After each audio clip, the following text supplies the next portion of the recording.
Hello, hello, hello. Thank you for joining me today on Back to Black, where we get up with your Black businesses, entrepreneurs, and startups. And we are here today with the amazing, incomparable Jeffrey Lee, who is all about fashion and he's never too fly to free. How you doing today?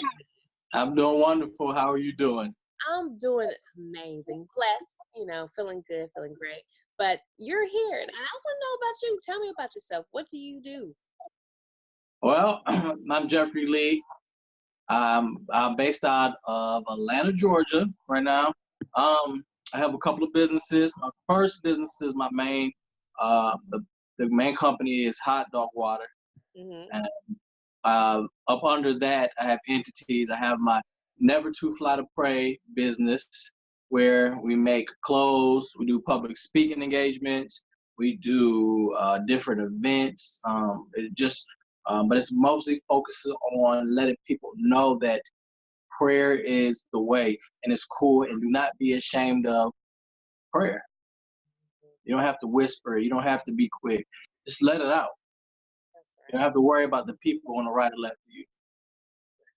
That's And then my other business is Jeffrey Lee Feathers, where I do accessories such as pins, like enamel pins, brooches.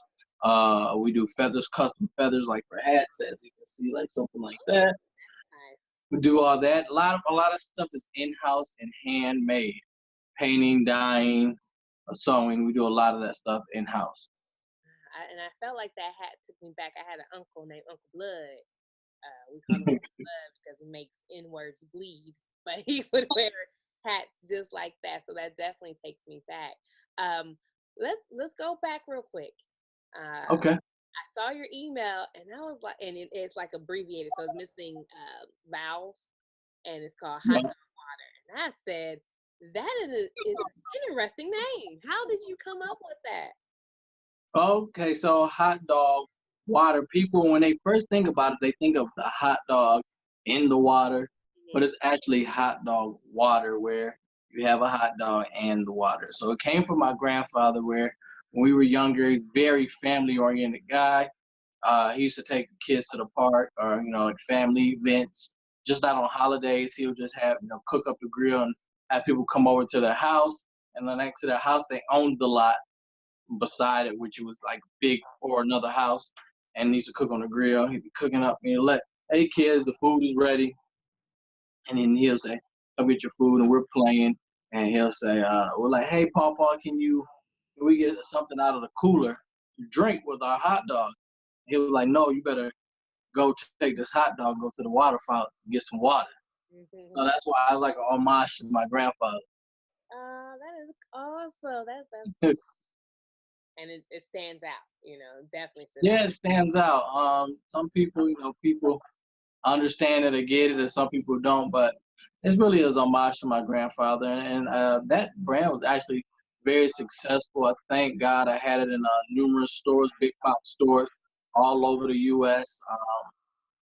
I traveled a lot with that. I thank God really for him. Before he passed, I started with trucker caps. You remember those out. Hmm. old school trucker caps with the net in the back? Yeah. I started with that because that was a representation of him. Like I said, it was definitely inspired by him, and he worked for General Motors for 30 plus years, and he used to wear these trucker caps to work Hmm. with the logo on it. And before he passed, I got to be able to put that on his head and said I created this brand, and it was a representation of you. And Wow. he got teary eyed. I got teary eyed. It was a mighty moment I will never forget. Wow. And that's big to be able to give back to people who gave to you and to show Yeah. that look, everything you did wasn't in vain. I did some stuff here. Yes. You're right. So, starting your own clothing brand, your company of fashion design, um, I think one of the things people have a question about is how you said that you were able to get into multiple stores. How do you go about doing that? What's the process to try to get your product into stores? Okay. So it's just, man, God. And when I say the first way is putting God first. Hmm. That's the first way. And sometimes we think, or we have a mindset or a dream of something, and we want something to be a certain way, but we don't really just sit back.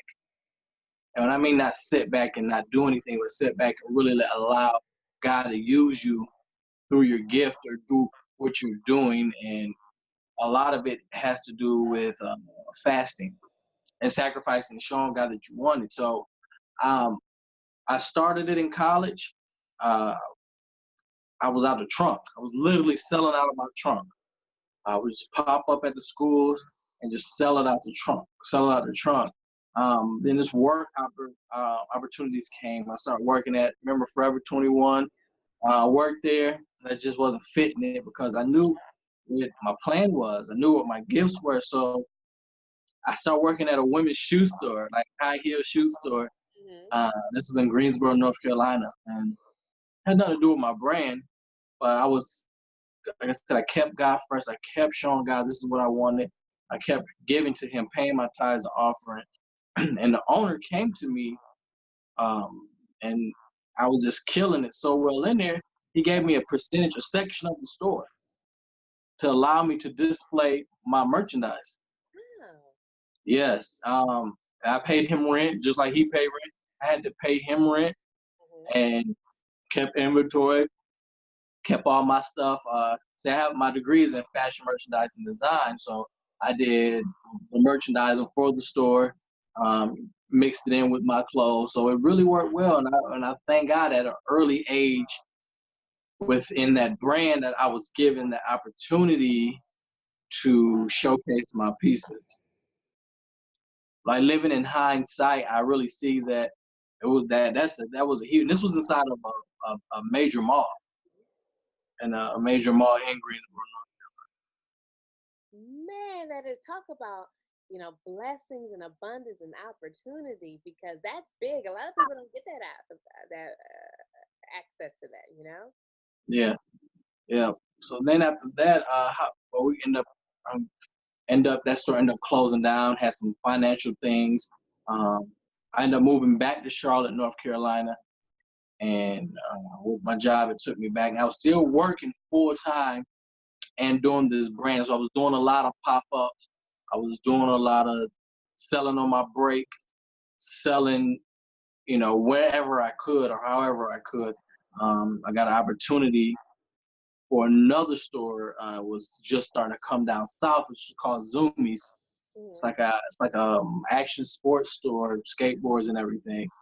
I actually started working for them, and we flew out to Seattle, Washington, and owner seen what I had on, how I was standing out. I mean, I was wearing bright colors, neon greens, like just real festive colors. And he was like, I like that shirt.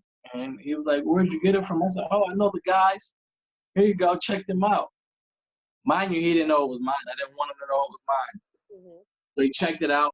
2 weeks later, when I get back to Charlotte, the buyer calls me. Mind you, I'm working in their store. The buyer calls me and say, hey man, I went on your website. Definitely want to test some markets out. I really love your stuff. Let's try this. And then he heard me. He's like, where are you at? I said, oh, I'm running the store in Charlotte. He said, oh, really? I said, okay, amazing. He says, no, keep it up. So he put the order in with me over the phone. He said, I'm going to email you everything, the work order. And that man doubled it. He doubled the work order just because I was family. That just the net. You're like, all right, I'm gonna show you even more love. So he doubled it, and I actually had to take a loan out just to be able to fill that order. Wow. Yeah, so it was like I went from selling, man, maybe 100 and some shirts a month to I sold. I think their first order they did was like 3,000 shirts, Wow. That's and amazing. it's definitely a blessing. And this is before Instagram, Facebook, Twitter, but this was before really that Instagram, that image Hmm. era started. Yeah, that is cool. Because I mean, it's not just about you being in the right place at the right time, though. It's about you also hustled too. You did the work that you were supposed to put in there. A lot of people just put their hands up, and it's just like it's in God's hand. It's true, but you need work with it. You have to put that work You're right. It was a lot of sacrificing. I mean, still working retail after that I earned my degree. Still working those retail jobs and just moving up in that ladder. But it wasn't. I was moving up in that ladder, but I wasn't never satisfied. I wanted, oh, okay, we want you to be a district manager. We want you to do that. I was like, that's not what I want to do. in. You know, it was a reason why I'm doing this. It was always a niche of why I was doing it. I was playing chess, and it was a vision that God gave me, and He aligned me to see, you know, that vision, that forward vision, and that's how all that stuff happened. He allowed me to see it, but I didn't know what their next move were going to be, so I just had to stay faithful to Him and keep trusting Him to be able to understand my move, because their move didn't matter. It was always my move. Well, actually, let's say it was God's move. Right. And did you always want to be an entrepreneur? Was this what your path that you set out on? Yeah, yeah. I've been sewing since I was 5 years old. Yeah, I was single parent, seeing my mom just make crazy stuff when I was young, and allow me to help her and to show me techniques and just attention to detail at a young age. It really strived, and I could see that how happy she was making people. I really seen that at an early age, how off of garments and stuff. So I always loved clothes, even when I couldn't even really afford clothes. I always loved clothes. See, that is just cool. When we always talking about kids do what they see. So you're seeing it at such a young age and you're doing it. So it's very important that we're, speaking to our young people because you never know what they're going to pick up. And you do like speaking for your Never to Fly to Pray group, right? Is that the one where Yes. what's your crowd that you're talking to? Do you have an age range or a specific market? No, I don't. Mhm. I tweak it a little bit. Depends on if I'm going corporate, if I'm going to youth camp, if I'm going to church, if I'm just going to young men or young women setting. I tweak it and to allow it to really fit and guide. Because it's really, if people are, it's not even about my accomplishments. It's about more so of my sacrifice. And people don't understand, when you keep God first and you do these sacrifice. See, people want stuff, they want it instantly, you know. They don't want to sacrifice. That's right. Especially now this age, like with Instagram but let's just go with Instagram, how everything is right there right now. You know, there's no hustling. It's just everything's in, you know, in your hand. There's no guerrilla marketing really ever going on. Now people look now at guerrilla marketing, it's crazy, you know. Hmm. We used to have to go out and pass out flyers and talk to people. That's But it. just showing people elements of who they are and to make those breakthroughs. Mhm. And with social media, I don't think it's necessarily has gone away, but I think it has transformed. So instead of doing your guerrilla marketing on foot, which you still can do, you have to know how to guerrilla market in that social media space. So you gotta make sure you covering all aspects, you're posting at the right time, you gotta make sure you're doing everything so that people can see that because that repetition is marketing. So um Yeah. you talked Let about me ask you this though. yeah. Since you work with different brands and everything on that, how is it, do you feel that it's even fair how companies, once they see how somebody is gaining access to a wider audience, they start narrowing it down if you're not paying that money? That's the social media marketing. So they see they start seeing that you're hitting your market without paying any money, and then they kind of start putting those restrictions in place, algorithms that hold you back from moving or to advertising your marketing. And no, that's not fair, unfortunately. I feel like if you're crushing it without paying money for ads, they should continue to allow you to crush it. But just like you're a businessman, those platforms, they're businesses as well. So they want to try to get their money. So I think the best thing that you have to do is figure out how to maneuver within that space. And then sometimes you do have to pay to play. So it's Mhm. unfortunate. But I always tell people that they shouldn't rely solely on social media because of that reason. If an algorithm changes, like Instagram just had an algorithm change. You know, we can tell when the algorithm is changing based upon our engagement and how many followers we're receiving. Uh, but what you should do is talk to people and have your own platform. So if you don't have a website, you have to have a website. Too many people are relying solely on social media, and that's incorrect. Because if it goes down, you have to make sure you have your market and that they're still able to access you. You need to have an email list because if anything goes down, you still have to be able to contact your people.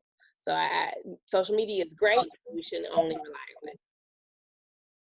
So, well, good. Look at you interviewing the interviewer. I see you, Mr. Jeffrey Lee. Before we go, you did touch that you went to school for fashion merchandising, right? Yes, fashion merchandise and design. For fashion merchandising and design. I wanted to do that. But you know, now that I meet someone like you, I don't have the passion for it. So I'm glad I did not go through. You have the passion to make it flow. But where did you go? What school did you So I am an alumni of the great North Carolina A&T. go? Woo woo! Yes, Aggie pride to everybody out there. I And love my school. Anybody who wants to go to college, I'm not saying you have to go to that school, but at least please visit it.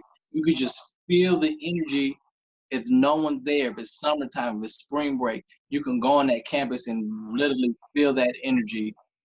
I love it. And I really love how a lot of people from my era has really grown and prospered. And I'm really seeing, people try to cover them up, but the people didn't really know that they were seeds and now they're blooming up out of the ground on their own. And it's just amazing. It's just amazing. do you feel like your path would be different or the same had you gone to a school that was not a HBCU? I mean, I definitely know it would be different. Mm-hmm. It would definitely be different. I visited to a lot of schools, that weren't HBCUs. Like down the street, we had a school that wasn't. I just didn't feel it. Just I walk on that campus, had friends and people in high school that went there. It just didn't feel the same. It didn't feel the same. It's a feeling, and people who have went to an HBCU knows that feeling. It's a certain feeling and a love for that school, and it's like a family vibe.